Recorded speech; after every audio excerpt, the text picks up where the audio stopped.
começar aqui perguntando para vocês, podemos começar com a Flávia primeiro e depois a Thelma. O que é a doença periimplantar? Existem dois tipos e eu queria que vocês explicassem um pouquinho. A Flávia pode explicar a definição e depois a gente passa para a Thelma para o fator etiológico. Vamos lá, Flavinha. Se a gente fizer uma comparação, obrigada, Tati. Se a gente fizer uma comparação, paciente que tem sangramento à sondagem, gengiva sangrando após a sondagem, a gente chama de gengivite. No paciente que tem implantes e essa mucosa periimplantar sangra após sondagem, a gente diz que ele tem mucosite periimplantar.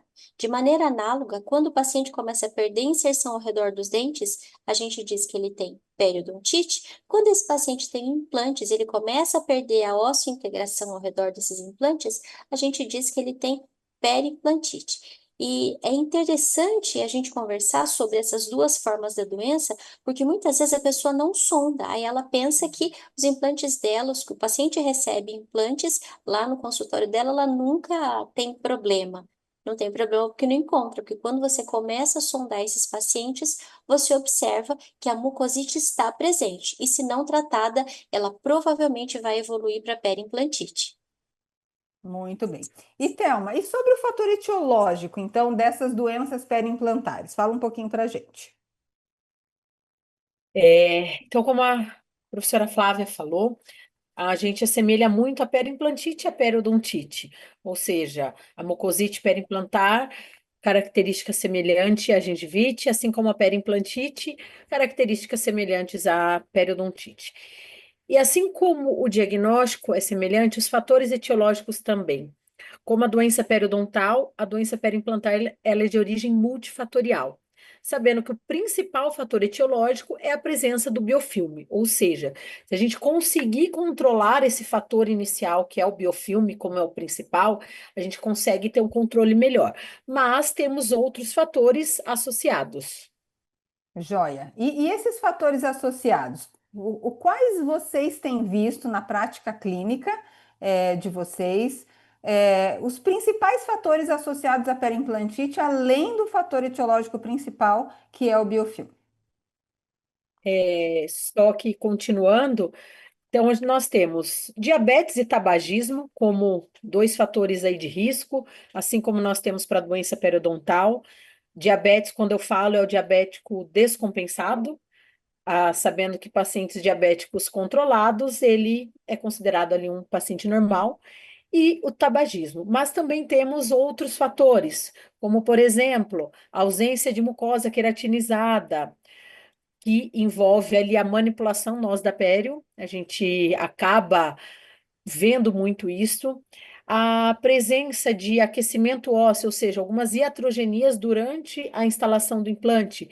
Então, tudo isso a gente vai conseguir avaliar com uma anamnese minuciosa, um exame clínico detalhado, como a professora Flávia falou, para a gente conseguir chegar num diagnóstico, entender tudo que causou, nós temos que fazer um bom exame. Então, E além eu dos associaria também prótese. A prótese mal planejada, a prótese mal adaptada, ela acaba gerando um problema gigante, porque como a Thelma está falando que fator etiológico primário é placa bacteriana, se o paciente não consegue limpar, vai acumular placa. Então, a prótese mal adaptada, a prótese mal projetada para aquela região, sem espaço para uma limpeza adequada, vai acabar ocasionando inicialmente a mucosite e fatalmente vai evoluir para a periimplantite. E implantes muito próximos também, né? Que dificultam a higienização do paciente. Então, eu sempre falo aí para os meus alunos, alguns deles estão aí presentes, vamos usar o exemplo de uma reabilitação de arco total, uma prótese do tipo protocolo. Se os pacientes, se os cirurgiões dentistas acabam colocando implantes muito próximos, isso vai acabar dificultando a higienização, né? Uhum. E a prótese também, não só próteses unitárias, múltiplas, mas próteses de arco totais também. É importante ter uma característica, não deixar essa prótese côncava, né? Deixá-la mais convexa para acumular menos biofilme. Eu diria também que Excelente. aquelas barras muito justas no rebordo, que o paciente Uhum, não consegue passar um fio dental, não é? E aí ele exato, tem que vir para a gente a cada 3 meses para limpar, porque ali junta um carrilhão de sujeira. exato. Então, o E- ideal é que o paciente tenha espaço tanto no arco total quanto nas unitárias, para ele usar pelo menos escovas interdentais. Flávia, já que você tocou nesse assunto, eu acho que encaixou bem aqui, a gente vai falar disso mais para frente, mas como que vocês têm orientado os pacientes de vocês que são reabilitados com implante, seja de prótese unitária, múltipla ou de arco total, em relação à higienização? Olha, a gente usa muito as escovas interdentais. A gente também tem umas escovinhas que a gente consegue, agora eu não vou lembrar o nome, é uma escovinha que ela consegue entrar pela lingual para limpeza, principalmente dos protocolos, mas a escova convencional ela entra porque tem que escovar tudo. Mas as escovas interdentais, as Unitufo e essas que são curvadinhas para limpar na lingual, principalmente dos protocolos, elas são fundamentais. E aí a gente acaba associando o creme oral porque a gente precisa ter um ambiente mais favorável. Quando o paciente usa pasta convencional, às vezes ela é muito abrasiva e acaba aumentando a rugosidade desse metal que vai ficar exposto, até mesmo uma prótese que não é cerâmica, e aí aumenta a rugosidade, aumenta o acúmulo de placa e aí aumenta a chance de mucosite. Perfeito. E você, Thelma, quer complementar alguma coisa? Até aproveitando que acho que foi a Rayane que enviou aqui do Waterpik, e eu ia falar justamente sobre isso. Eu estava, coincidentemente, falando com o Rubens, meu marido, esse final de semana, dos casos, principalmente falo de protocolo. Claro, todos os implantes vão ter problemas, mas discutindo justamente a parte. Fator etiológico da periimplantite é a presença do biofilme, ponto. Aí a gente pega um paciente com uma prótese protocolo, englobando tudo isso que a gente está falando, com uma barra muito justa. Eu já peguei paciente que nem eu conseguia passar o fio. Como que um paciente, às vezes, mais idoso, 70, 80 anos, que daí já não tem tanta habilidade e vai conseguir passar algo que nem eu no consultório, sendo na frente dele, vou conseguir? Então, além de tudo isso, claro que a gente sabe que é um complementar, mas nos casos de protocolo, eu acho que é muito bem-vindo o uso do Waterpik, justamente por mais que a barra ainda tenha um alívio, porque daí a gente aí fica naquela história. Se alivia muito, aí o paciente tem Sopra. problema e para alimento. Se deixa muito justo, ele não consegue higienizar. Então, eu falo que até, eu acho que vão ser até futuras pesquisas, a gente estava falando disso, de casos de protocolo e essa parte de higienização. Quantos pacientes, a gente sabe, a implantodontia é recente, né? No Brasil, a gente está pegando, principalmente pacientes com protocolo, perdendo implantes. Uhum. Mucosa queratinizada e principalmente essa parte da higienização. Então, nesses casos, eu indico muito, além de interdental, o Superfloss, mas também o Waterpik, mas associo com os fluidos ou até mesmo o enxaguatório, o fluido da Blue e o enxaguatório. Por quê? Porque ele vai conseguir ter um acesso mais fácil. É melhor que ele consiga limpar algo do que não limpar. Claro que a gente sabe que o mecânico é melhor, mas vai ser um pouco deficiente. Por mais que ele higienize, a gente tem essa escovinha que a Flávia falou que eu gosto também, é uma da Curaprox, justamente para protocolo. Ela é meio achatadinha para entrar na lingual. Mas vocês imaginam se a gente às vezes já tem Uhum. dificuldade de acessar a lingual para qualquer procedimento? Como que é para o paciente virar a escova e entrar ali e escovar? Então, eu acho que nesses casos o Waterpik é super bem-vindo e ainda mais associando os agentes químicos. Eu vejo E assim, só, vocês só recomendam. complementando um Ah, tá. pouquinho, Uhum. Tati. É assim, quando o paciente apresenta esses protocolos, o paciente com protocolo é o clássico para a gente falar de limpeza, né? Eu peço para o paciente, se ele tem o Waterpik, usa. Usa, meu filho, usa, porque é melhor do que não usar, né? Limpa. Porque o que acontece? Vai acumulando muito resto de comida, não é o resto de comida que vai formar placa bacteriana, mas esse resto de comida pode dar origem, por exemplo, para um abscesso depois. E a gente já sabe que vem da história da pério, abscessos de recorrência, cada vez que tem um abscesso, o paciente vai perdendo mais osso. E esse abscesso vai ocorrer onde? No pescoço do implante.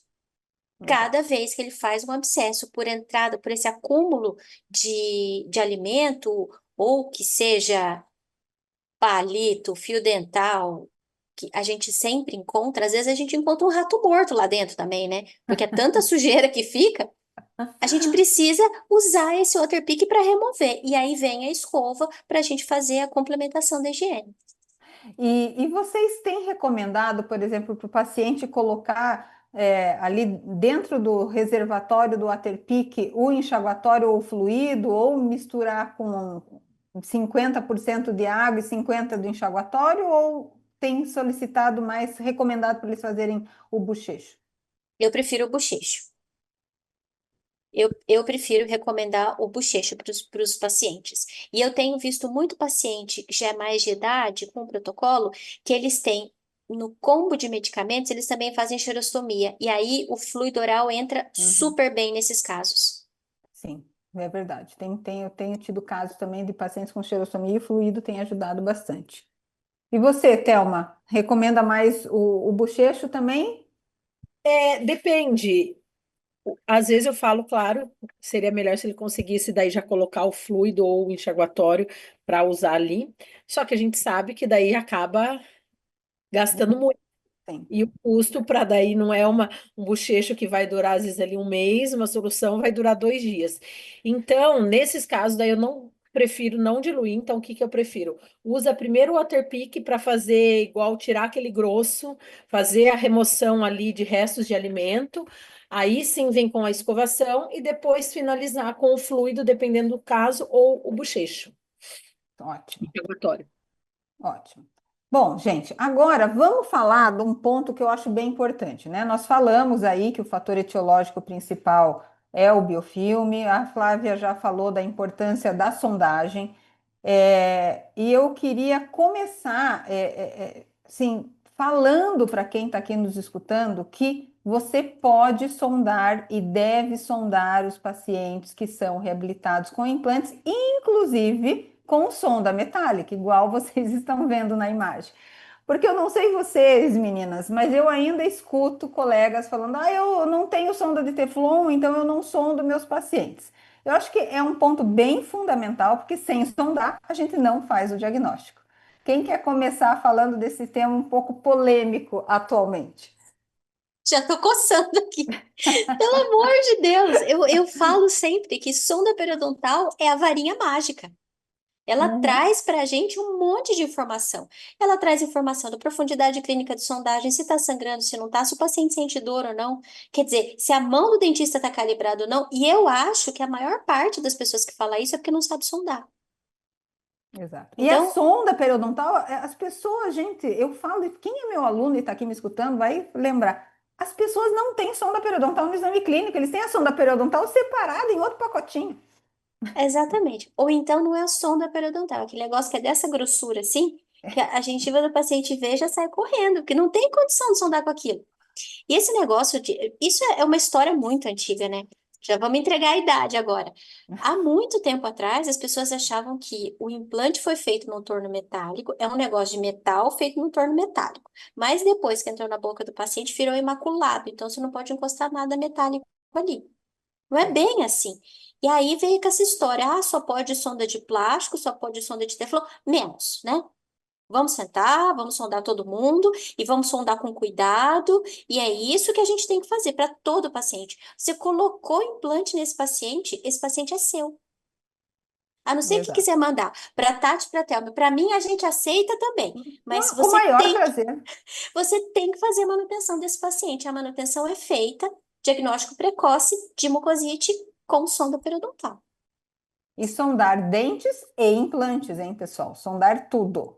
Sabe o que que eu acho, assim? Eu acho que as pessoas têm um pouco de trauma de periodontia, de sondagem, porque na graduação as pessoas aprenderam que tem que preencher o periograma para tudo. E na verdade, daí acho que não sondam, porque tem medo de ter que preencher o periograma. Mas calma, não precisa preencher o periograma, sondem os pacientes de vocês, né? E se precisar, preenche o periograma. Thelma, agora eu quero que você complemente aí esse tema meio polêmico. Eu tô rindo porque, assim, eu hoje ainda dei uma aula na especialização de dentística na Ilapel, e eu falei, gente, eu sei, é chato, é batalha naval, é fazer batalha naval, periograma, é muito número, mas não tem outra forma. E aí, até respondendo, eu falo que isso entra numa questão comercial. Por que que todo mundo coloca separado a sonda do kit clínico? Porque as empresas, quando você vai comprar um kit clínico, eles não têm sonda. Por que que eles não têm sonda? Porque encarecer o kit clínico. Você vai numa dental, eu quero comprar um kit de exame clínico, espelho, pinça e sonda. Por que não tem a sonda milimetrada? Ia ficar mais caro. Eu já conversei, a Quinelato até fez um kit novo, azulzinho. Eu falei, por que vocês não colocaram a sonda milimetrada? É, porque daí encarece, daí não vende tanto. Hum. Olha, Eu queria saber para que que usa pinça no exame clínico. pois é, mas enfim. Então, primeiro entra esse ponto que, infelizmente, é uma briga do pessoal com o profissional, com a parte comercial que a gente não vai ganhar. Enquanto empresa, eles querem vender, então eles vão deixar sem a sonda. Segundo que, assim, o que eu vejo que o pessoal tem muito esse trauma, e eu bato nessa tecla toda vez, eu estou na graduação, né? E eu falo, gente, o periograma, a base da odontologia é a pério e a oclusão. Eu falo que nenhuma, seja até, eu jogo até para ROF. Se a gente vai fazer uma harmonização, o paciente está com uma inflamação na boca, cheio de implante com inflamação, vai reabsorver muito mais rápido todos os produtos que colocarem. E eu falo, sonda, bem isso que você falou para a Tati. Eu falo, gente, eu sei, não precisa preencher tudo. Ai, tem recessão, não tem, mas sondar. Pelo menos ver se sangra, se não sangra. Putz, sangrou a boca inteira, não quero tratar, vou encaminhar lá para a Thelma, para a Flávia, para a Tati. Mas tem que sondar, não tem como, num fenótipo espesso, por exemplo, eu ver se tem alguma coisa. Uhum. Infelizmente, assim, a gente bate nessa tecla, mas eu falo, não sei como mudar isso, porque não tem como a gente fazer um diagnóstico sem examinar. Exato. Eu Todos acho. periodontistas aqui vamos levantar a bandeira da pele. Eu vou falar para vocês que nesse período agora, principalmente trabalhando com os cursos digitais, eu tenho pego aluno do Brasil inteiro. E o que acontece? O pessoal é traumatizado na pele. Porque olha só, tem faculdade de 4, 5 anos. E a pessoa tem que aprender todas as especialidades em 4, 5 anos. E aí a pele vai ficando sempre escanteadinha, porque aparentemente é muito fácil. Só que quando você senta para fazer, ela não é tão fácil assim. Exato. Tem sempre o pulo do gato, tem sempre aquele negócio que você tem que prestar atenção. Tem a força que você tem que controlar numa reguinha que mede 15 milímetros. E isso vai tornando o negócio mais difícil. Tem o dito do periograma. A gente, nos nossos cursos, a gente usa muito mais o Periodontal Chart, que é o periograma online. É, eu e a Júlia, que está nos assistindo agora, a gente, no consultório, a gente leva 5 minutos para preencher. É Então, muito mais fácil. Acabou o trauma do papel, tá do bom, pessoal? Acabou periograma. o trauma do É. papel. Mas a gente volta. Eu tenho aluno que está comigo nos cursos de pério online, que tem 20, 30 anos de formados, que falaram assim para mim, não, eu preciso voltar porque eu estou pecando no pério. Eu estou deixando passar coisas que a pele me traz de informação. E aí eu mostro para elas, olha o que vocês estão deixando. Quando você não sonda, você deixa de ver esse paciente que está na tela aí de fundo, ele não tem mucosa queratinizada. Olha a profundidade clínica de sondagem, olha esse sangramento, você não tem olho de raio-x. E a varinha mágica, ela não faz milagre. Ela até faz mágica mostrando esse sangramento todo, mas milagre ela não faz. Ela não vai falar, olha o que eu achei, uma quantidade gigante de sangramento. Ela não faz isso.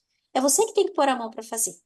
E aí Exato. elas têm esse retorno para mim. E curiosamente, eu tenho praticamente 90% de mulheres estudando comigo. E elas falam: Nossa, ninguém nunca tinha me mostrado. Eu falei: Às vezes a gente mostrou lá na graduação e você não conseguiu ver porque tinha muita coisa para ver. E Exato. aí é esse exercício de falar todas as vezes e mostrar a importância de estar sondando para fazer o diagnóstico correto, porque sem diagnóstico correto você não consegue estabelecer plano de tratamento eficaz. Perfeito. E para falar agora do diagnóstico, então eu acho que é bem importante esse ponto, acho que passamos essa mensagem que eu acho que é fundamental, sondem os pacientes de vocês, mas para ser uma, vamos começar do começo. Quanto, vamos falar três coisas, para ser um tecido periimplantar saudável, eu quero saber de vocês quanto que tem que ter de profundidade de sondagem, qual é o diagnóstico de uma mucosite e qual é o diagnóstico de uma periimplantite? Vamos lá. Só para o pessoal ficar ciente aqui, porque as pessoas falam assim, ah, é para ser saudável tem que ter 3 milímetros de profundidade de sondagem. Opa, será que no implante é 3 milímetros ou será que pode ser diferente? Olha, essa história dos 3 milímetros, ela vem numa época do implante hexágono externo, que era colocado na altura da crista óssea, e depois ele fazia uma remodelação, e as pessoas achavam que aquele implante ia responder igual ao dente. Não era bem errado. Aí vem a geração de implantes de cone Morse, aqueles implantes que são colocados até abaixo da crista. Se está abaixo da crista, como é criança que você vai achar que você vai ter 3 milímetros de profundidade clínica de sondagem? Eu diria para vocês que talvez o marcador, o divisor de água seja a dor. Se você sondou e o paciente reclamou, perfurou. Quer dizer que aquele sangramento não advém de um processo inflamatório, mas de uma perfuração mecânica que você fez. Então você tem que ir sondando e se você encontrar 3, 4, 5 milímetros sem sangramento, tá tudo ok, tá tudo bem. Depende da profundidade que esse implante está dentro do osso do seu paciente. Exato. E para ser mucosite, Thelma, qual é o diagnóstico? Como que eu faço esse diagnóstico clínico com a sondagem? Tá mudo, tá mudo.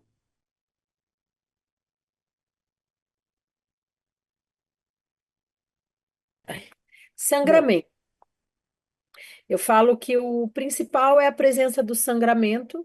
Claro, a gente começa com o exame primeiro visual, olhar como que tá aquela mucosa, apertar para ver se tem ali supuração, aí a sondagem para ver se tem sangramento. Como essa profundidade, ela pode ter variações, como a Flávia ali falou, os 3 milímetros vem muito ali do hexágono externo, vem muito da periodontia, mas ao redor do implante, a literatura mostra que até 6 milímetros, se a gente não tem exames anteriores para comparar, pode ainda ser uma mucosite. Para isso, o que que a gente faz? Radiografias periapicais para ver a perda óssea interproximal. Não tem como ver daí as faces livres, mas Tá sondagens aqui. Aí, ó. e radio... Oi? Ah, eu pus a radiografia aqui, ó. Você falou de radiografia, eu troquei o slide. Então, tem o exame clínico Sondagem. e a radiografia.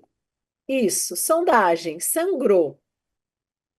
Fez uma radiografia, não tem perda interproximal, estamos diante de uma mucosite. Ok. Agora, como eu falei, se essa profundidade daí ultrapassar de 6 milímetros, aí já não é mais uma mucosite, mas sondei.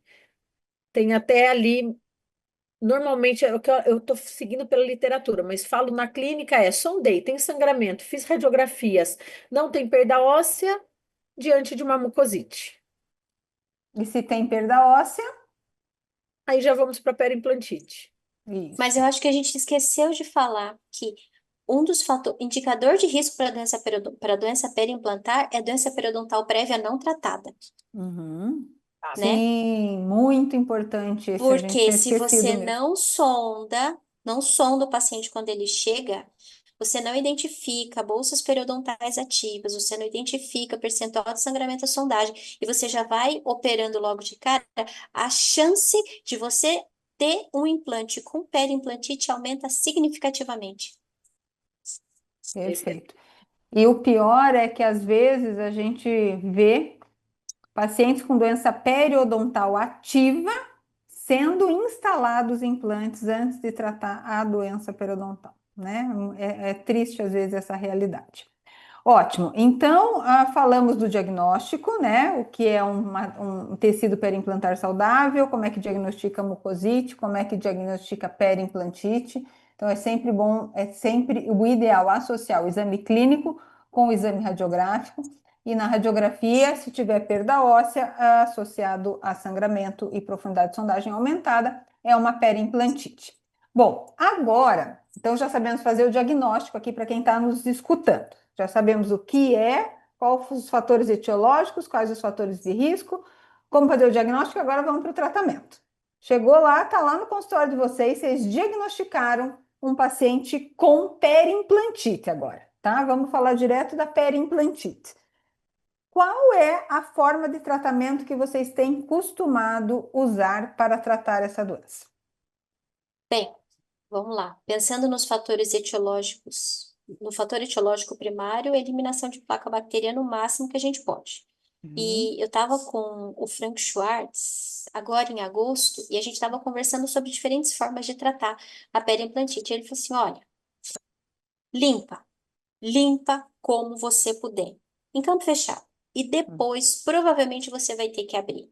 Porque o implante por si só, ele não é como a raiz do dente, que é liso, é fácil de limpar, você consegue facilmente fechar, limpar até no campo fechado. Você tem que abrir o retalho para poder remover todo aquele tecido de granulação. Então, no primeiro momento, sempre, independente se eu vou fazer qual técnica cirúrgica, no futuro, esse paciente vai passar por um processo muito intenso de limpeza. Então, eu uso pontas de ultrassom com ponta pique, os uhum. insertos pique, para limpar, removo essas próteses sempre que possível e limpo, limpo, limpo e tento manter essa área o mais livre possível de placa bacteriana. Com isso, eu também uso irrigação dessas bolsas, porque vai que ficou alguma coisa, eu consigo remover com a pressão do líquido, tanto quanto melhor. Certo. Então, começa pelo tratamento conservador, não cirúrgico, fazendo Exatamente. essa remoção desse biofilme da maneira com que você tem lá no teu consultório, certo? E se Exatamente. precisar, depois vai para o tratamento cirúrgico. Isso? Exatamente. Isso. E você, Thelma? Até eu ia falar, acho que é algo que é interessante a gente também falar sobre as curetas. A Flávia falou ali, Uhum. piques, também é o ideal, mas a gente sabe que não é todo ultrassom que tem ponta pique. E aí até queria ver, Flávia, acho que ainda mais se você falou aí, estava em contato com o Frank, o que que que eu falo que é muito discutido, muita gente pergunta sobre tipos de cureta, assim como sonda. Não tenho sonda de Teflon, não vou sondar. Ah, não tenho cureta de Teflon, que a gente, pelo menos, não sei vocês, a minha experiência é uma porcaria. Sim. Não é grosseira. Eu acho que é interessante a gente discutir sobre isso também, tipos de curetas e de pontas, de usar. Eu acabo usando, então, falar a minha experiência, ultrassom convencional e ponta e curetas normais. Eu também. Eu também. A gente publicou um artigo na revista do Ilapel, que a gente mostra quando foi usado sobre o implante que não tinha sido removido de paciente, a gente raspou com ponta-pique tanto no implante que foi removido, quanto no implante que não foi removido de paciente, e nas duas situações você acaba causando alguma alteração na superfície. Todo implante hoje tem superfície tratada. Uhum. E, tanto em uma situação quanto em outra, vai ter alteração da superfície. A diferença é que a ponta-pique, ela não faz reação do tipo corpo estranho. Então, você pode raspar com ela sem problema nenhum. Mas a ponta-pique é grossa.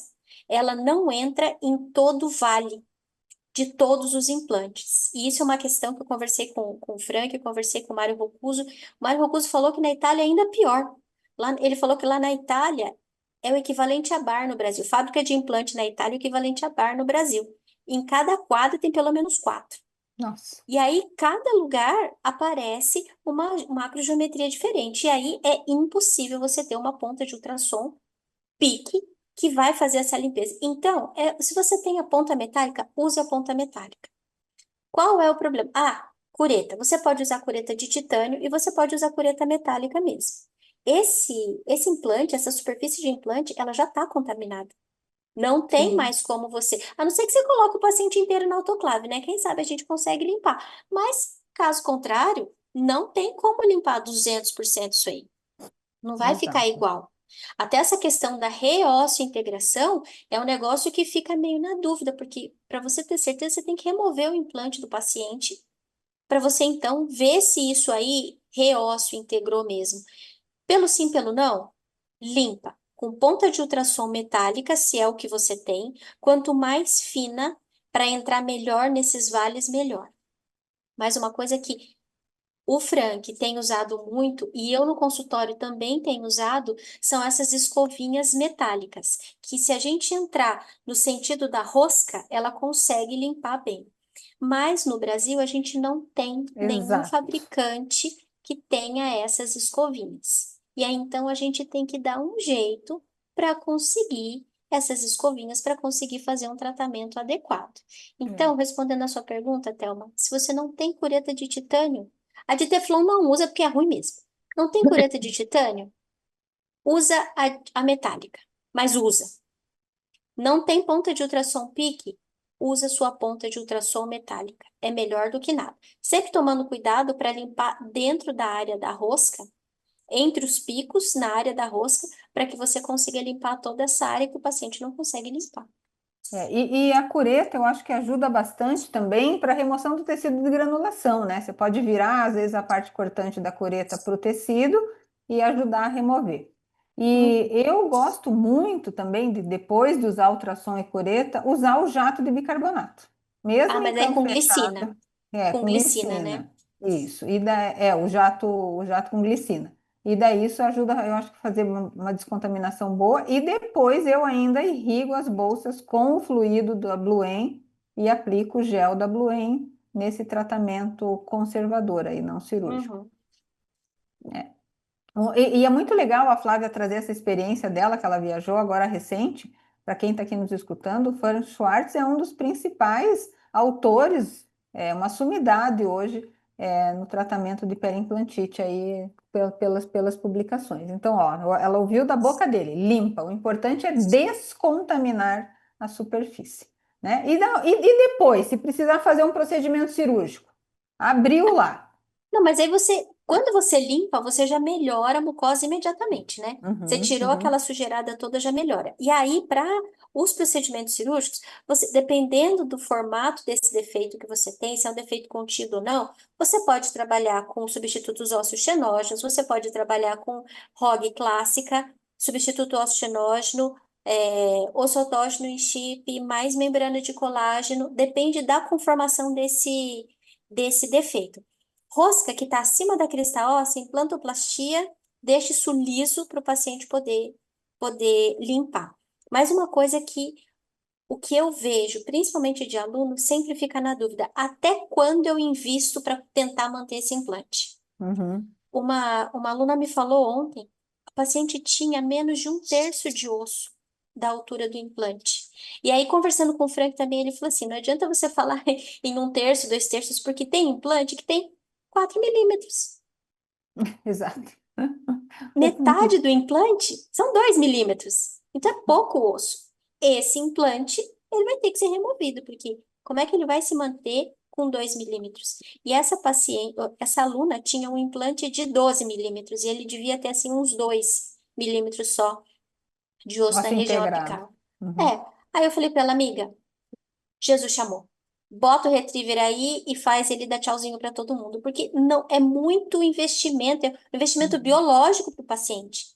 É um Exato. custo biológico muito grande. Então, eu vejo assim, a gente enquanto professor tem que mostrar para o aluno uma árvore de decisão para dizer até quanto vale a pena você queimar seu fosfato e o paciente investir dinheiro e tempo para cuidar para manter esse implante, porque às vezes o melhor a fazer é a remoção. Exato. E agora que você tocou nesse ponto, eu quero só voltar aqui, por exemplo, nessa radiografia, né? Porque eu acho que depende também, às vezes, igual você falou, Flávia, da configuração anatômica desse defeito. Então, esse aqui, como é um defeito em formato de taça, às vezes eu, Tatiana, na minha opinião, tentaria manter, por mais que tenha 2 milímetros ali de implante ósseo integrado. Porque às vezes fazendo uma regeneração óssea guiada, depois da descontaminação, a gente consegue neoformar o osso. Mas agora, quando a perda óssea é horizontal, daí eu acho que fica bem difícil. Uhum, Não uhum, é o nosso objetivo aqui mostrar casos, né? É mais um bate-papo.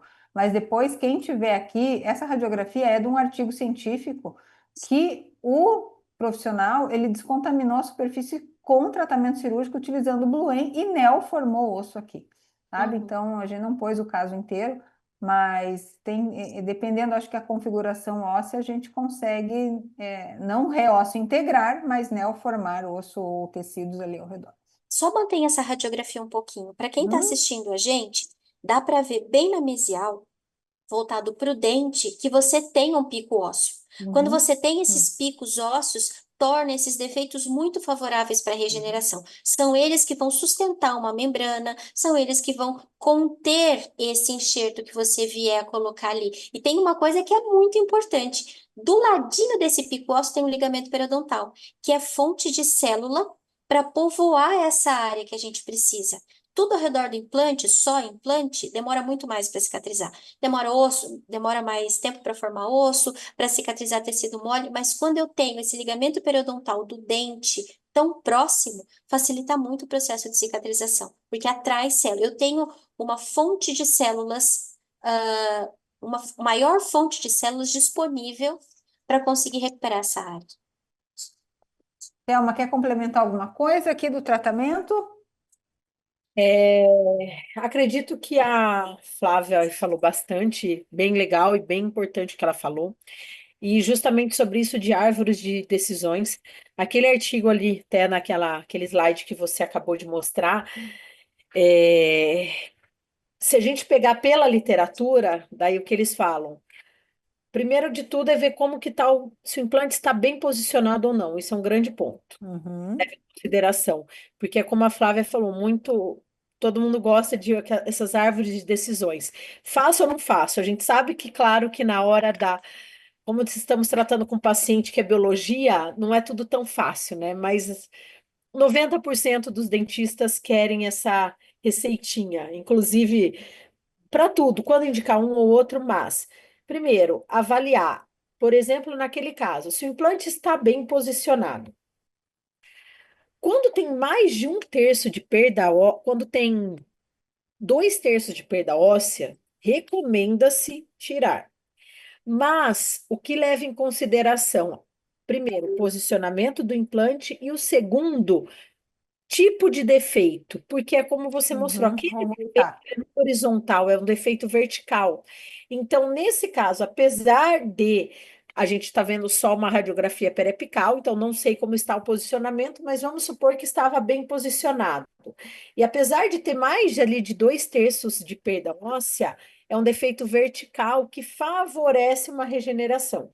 Uhum. Mas o importante é bem como a Flávia falou, sempre começa pelo não cirúrgico, sabendo que vai, casos assim vão para uma cirurgia, mas é começar pelo não cirúrgico. Certo. E tanto no Meninas, eu tô cirúrgico. tendo uma ideia que a gente precisa fazer um encontro presencial para discutir tudo isso, porque é muita coisa para discutir. É muita coisa. Precisamos aí, ó, pessoal da Bluen, por favor, vamos promover. No final do ano a gente vai fazer um jantar. Vamos ver, igual a gente fez ano passado, para a gente se encontrar e discutir tudo isso. Jantar com ciência, amei. Viu?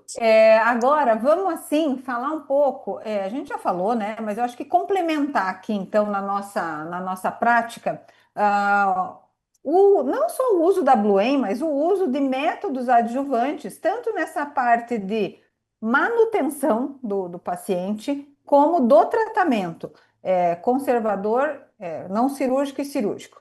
Né? Vamos focar assim. Então, nós temos o enxaguatório, o fluido e o gel. Acho que são esses três principais produtos que a gente usa nesse tipo de doença.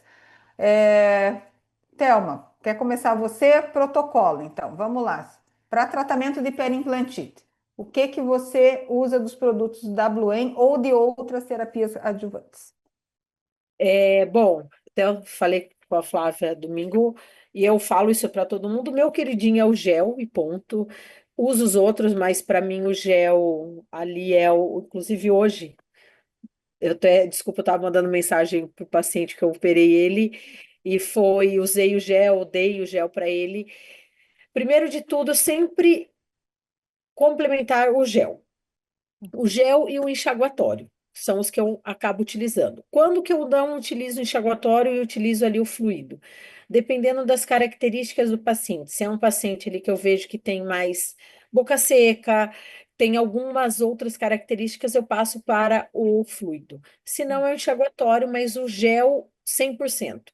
O enxaguatório ou fluido, às vezes, caso não tenha, pode não estar presente, mas o gel sempre está presente E no você, complemento. Flávia? Eu esqueci de falar, mas eu uso bastante a PDT para melhorar a descontaminação. E aí eu uso gel também. Tá, Vocês que é já viram? terapia fotodinâmica. É É, fantástico a associação do laser com os eu produtos gosto de... muito. A gente tem usado bastante. Oi? Desculpa, até só complementando, pensando no caso, esse caso do paciente hoje era uma. Não era implante, era um dente, né? Que eu estava entre tirar e não, e tentamos manter, mas eu uso ozônio como complementar, mas aí no consultório foi isso, bem isso que eu falei para o paciente hoje. Eu falei: olha, oxigênio é a chave para tudo. Aqui no consultório, eu vou aplicar o ozônio. Então, eu aplico ali o gás de ozônio. E para casa, você vai levar o gel da Bluen, que tem a liberação de oxigênio. Foi exatamente o que eu passei para ele. A gente usa muito o gel no consultório porque pensando no fechamento da ferida, eu sei que célula epitelial vai mais rápido, mas eu preciso que feche o defeito rapidamente. Então, eu sempre uso muito o gel. E o gel é fácil de usar, né? O Uhum. gel, o paciente pode voltar para o trabalho, ele não tem que levar um frasco. É uma seringuinha que vai dentro da bolsa, é uma seringuinha que cabe no bolso do casaco. Então, fica muito fácil para ele estar sempre usando. É um ponto É, bem importante que vocês tocaram, as duas, é a associação de terapias adjuvantes. Tá? é. Então, isso era uma dúvida que a gente tinha no passado, hoje a gente já tem pesquisas, e que posso associar o laser com o Bluen? Posso, ozônio com o Bluen? Posso usar a membrana de PRF com o Bluen? Posso. E vocês duas falaram do gel, mas assim, vocês estão lá fazendo um tratamento não cirúrgico. Pensei que ia Vocês, sobrar macarrão. vocês Pensei que ia aplicam sobrar muito macarrão. Vocês aplicam o gel dentro da bolsa e mantém o gel lá, ou aplica o gel dentro da bolsa e remove? E qual é a recomendação para o paciente usar em casa?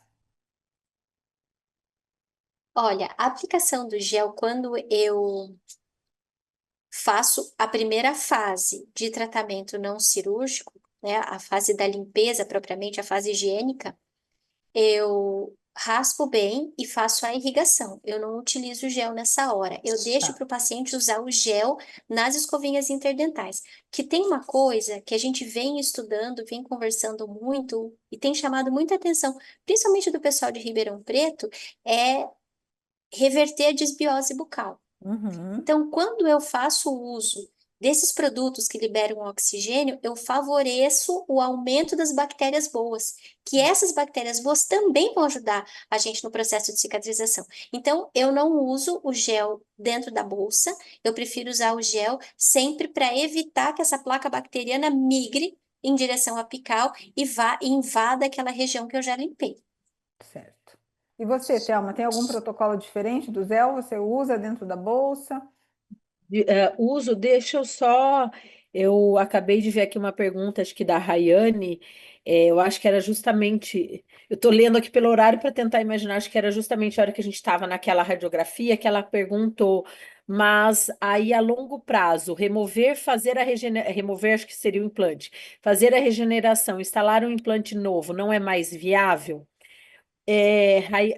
Vou aproveitar só responder aqui a pergunta dela, Uhum. vou dar minha opinião. Eu vou falar casos assim. Concordo que se a gente pensar, remover a longo prazo, a gente começa a ter um balanço, falo da minha opinião, tá? Entre o que a gente sabe de ciência e sentir paciente. Eu tô com um paciente no consultório, dois implantes que ele chegou para mim, um realmente estava perdido, tiramos. O outro estava com a prótese perdida. Falei para ele: olha, já tem uma perda óssea aqui, vamos tirar. Não, não quero tirar. Expliquei para ele. Então, às vezes, para nós acaba sendo muito fácil. Para o paciente, tirar um dente já é algo muito assim, ainda mais tirar ali um implante. Então, muitas vezes eu penso no caso que, ali naquele caso, perdeu aquele implante, se a gente consegue regenerar, por que não tentar? Então, respondendo a sua pergunta, mesmo a longo prazo, a gente nunca sabe. Pode ser que o implante dure um mês e é saber orientar isso para o paciente. Pode ser que ele dure ali 2 anos, 5 anos e fique ali eternamente. Mas tem uma Então, outra pergunta. Será que você consegue fazer algo melhor do que estava ali? é isso que eu ia. Exato. Exatamente. Então, eu acho que é uma conversa que a gente tem que ter com o paciente. Tudo bem, vamos tentar. Foi esse paciente hoje. Era um dente assim. Ele até falou: Nossa, tá voando. Eu tirei o 18 e o 17. Eu falei: Podemos tentar tirar e pôr implante. Ou eu falei para ele: eu falei, vamos, é uma tentativa. Você sabe que pode ser que esse dente, mas serve para implante. Pode ser que o implante ele dure um mês. Será que, e se eu tirar tudo, aí aquelas paredes interproximais que tinham, como é o caso da radiografia, baixe tudo, aí eu não tenho nem osso em altura. Aí a gente sabe o grande, não é assunto aqui, o grande problema que é ganhos verticais, Verticais. principalmente na mandíbula. Então, pensando aí no seu caso, na sua pergunta, eu prefiro ainda manter, desde que o paciente esteja ciente de tudo isso. E muitas vezes ele se sente acolhido, tudo que é muito bem orientado e muito bem explicado para o paciente, ele entende o porquê de estar fazendo aquilo lá. Então, eu manteria. E agora, voltando, qual que era a mesma pergunta? Eu O sou gel, o gel. Se você não mantém, põe o gel dentro da bolsa, mantém ou só recomenda para Gostei usar do em que casa? eu gostei muito do que a Flávia falou. Realmente, da escovinha, eu não tinha pensado, mas achei bem legal. Nunca tinha feito de passar com a escovinha, achei legal. Mas eu acabo aplicando no consultório e deixo, por quê? Porque muitas vezes, para mostrar para o paciente como aplicar, porque às vezes ali para mim é fácil, então eu aplico e eu deixo. Depois, no final, eu acabo não tirando. Eu aplico, eu uso muito ozônio no consultório, então eu faço o ozônio e o gel junto os dois. Eu também, eu aplico gel dentro das bolsas periimplantares e bolsas periodontais e depois peço para o paciente usar em casa também. Eu acabo fazendo. Ótimo. Gente, tem uma Bom, pergunta tem uma da pergunta? Caroline. No caso da PDT, o gel da Blame substitui o azul de metileno? Não.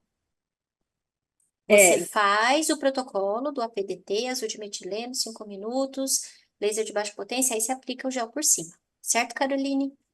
eu Perfeito. até aproveitando isso, eu quando levei o produto, até que tem um artigo que a Denise publicou, e a gente estava falando sobre PDT. Eu cheguei até essa conversa até com o pessoal da Bluen, para o gel substituir o azul de metileno, teria que ser incorporado no gel algum corante. Isso. E aí que daí teria todo esse problema. Aí entraria para a parte da indústria química da Bluen se conseguiria fazer isso, ou se seria viável ou não. Então, seria, para isso teria que ter o corante que o gel não tem, né? Então, É. mas aí não sei se seria viável ou não, seria É, diferente, entendeu? eu acho que usa a terapia que já está consagrada, a PDT, a terapia completa, e depois associa o gel, né? Bom, meninas, agora sim eu só queria, ótimo a explicação de vocês, eu acho que ficou bem claro. Eu só queria mostrar aqui rapidinho alguns artigos, eu não vou falar de artigo científico, mas só para dizer que a empresa da Bluenha, que é minha parte, né, eu sou responsável acadêmica e científica, se preocupa muito com a parte, de comprovação científica. Então, quando se fala, de periimplantite e Bluen, já tem artigos publicados. Claro, é um artigo esse aqui é um mais simples, que é um caso clínico, mas todos os artigos estão no site. Tem um trabalho de revisão de literatura publicado pelo Board Internacional também, sobre o uso desses produtos e manejo desses tecidos. E tem um outro artigo bem recente também mostrando a eficácia dos produtos da Bluen em diferentes tratamentos de cirurgias orais, certo? Então, estão todos os artigos lá no site. Quem tiver interesse ou quem quiser, coloque aqui no chat que a gente pode mandar para vocês, tá? E para quem está aqui conosco e ficar até o fim, a gente vai ter um sorteio, né? Eu não sei, né, a Carol, depois que está aqui organizando, que é a nossa responsável pelo treinamento e educação, eu acho que as palestrantes também poderiam participar do sorteio, né? Não só quem está nos ouvindo, apesar que a gente já usa, já conhece, mas a gente também gosta de ganhar alguma coisinha, né, meninas? O que que vocês acham? Sim. Ah, pois é. E então os produtos aqui eu acho que dispensa apresentações, né? Os produtos disponíveis aí no mercado, enxaguatório, o fluido, que são produtos diferentes, isso é um ponto bem importante de focar. O gel, a espuma e o creme oral, tá? Disponíveis em diferentes tamanhos, aí dependendo da necessidade de cada paciente. A gente costuma dizer que sempre esses três produtos que estão aí na tela são a linha de cuidados diários, os pacientes podem usar diariamente. O outro ponto importante é que não apresentam efeitos colaterais, podem ser usados sem período limitado, né? E os produtos de cuidados especiais, que é o nosso queridinho, eu acho aqui, né, da Thelma e eu, a gente sempre fala isso, que é o gel e o fluido, que liberam uma quantidade maior de oxigênio, o fluido, o dobro da quantidade de oxigênio do uso diário, e o gel 5 vezes mais, certo? Então, está aqui a forma de apresentação desses produtos. Se alguém que está aqui nos escutando tem alguma dúvida, por favor, escreva a pergunta ali no chat que ah, a gente pode responder as dúvidas em relação aos produtos. Cada webinar tem um foco, então esse foco era falar de doença perimplantar, e para doença perimplantar, como as doutoras falaram aqui, então pode usar o fluido, o gel ou o enxaguatório, tá? E agora, meninas, antes do sorteio, Flávia e Thelma, vocês querem complementar alguma coisa sobre o assunto? Querem deixar alguma mensagem aqui para os nossos ouvintes? Não me dá corda. Você me deixa aí com a... Ah, vou ter que falar. Gente, Fala, fala. sonda, por favor, sonda, identifica os sítios que precisam ser tratados e tratem. Porque quanto mais cedo você intervir, maior a chance desse paciente ter sucesso e a manutenção desses implantes. Você não está encontrando doença no seu consultório porque você não está sondando. A partir do momento que você abrir os olhos para que o problema existe e começar a sondar, você vai ver como você começa a encontrar uma frequência cada vez maior de mucosite ou de perimplantite. Perfeito. Eu ia, eu não lembro exato como que é a frase. Eu tenho um amigo de São Paulo, acho que vocês conhecem até o Caio Cremonini, Sim, conheço. figura, e aí toda palestra que ele dá no final, eu não vou lembrar exato, mas ele faz como um juramento, que é: eu juro que a partir de hoje eu vou sondar, e aí ele faz todo mundo na plateia falar junto, porque levando na brincadeira, é verdade, é o grande. Eu falo que é o nosso calcanhar de Aquiles, ninguém sonda. Então ele fala: todo mundo levanta a mão e vai fazer um juramento. Eu juro que a partir de hoje eu vou sondar todos os meus pacientes. E é justamente parafraseando aí meu amigo Caio Cremonini, falo isso. Que legal. Exatamente, é sondar, e só assim a gente vai conseguir. O mais difícil não é o tratar, é o diagnosticar. Isso, e diagnosticar precocemente, né? Exato. Porque eu sempre falo que o nosso olho não vai diagnosticar nada. Igual eu gostei também da Flávia usando a varinha mágica. Vou começar a usar esse termo nas minhas aulas. A sonda é a varinha mágica. É a varinha mágica. Boa. Ótimo, meninas. Muito obrigada, certo? Mas aqui, quem quiser, tem o contato direto do nosso comercial, que também é Carol, e ela pode, enviar diretamente para o consultório de vocês, tá? Então, quero agradecer, tá, gente, a presença de todos e principalmente das minhas colegas periodontistas, doutora Flávia e doutora Thelma, por estarem aqui. A gente sempre está juntas já, desde que a gente trabalha com a Bluen, e eu acho muito importante a gente ter essa força, essa união de passar essas mensagens positivas para os nossos colegas que não são da periodontia.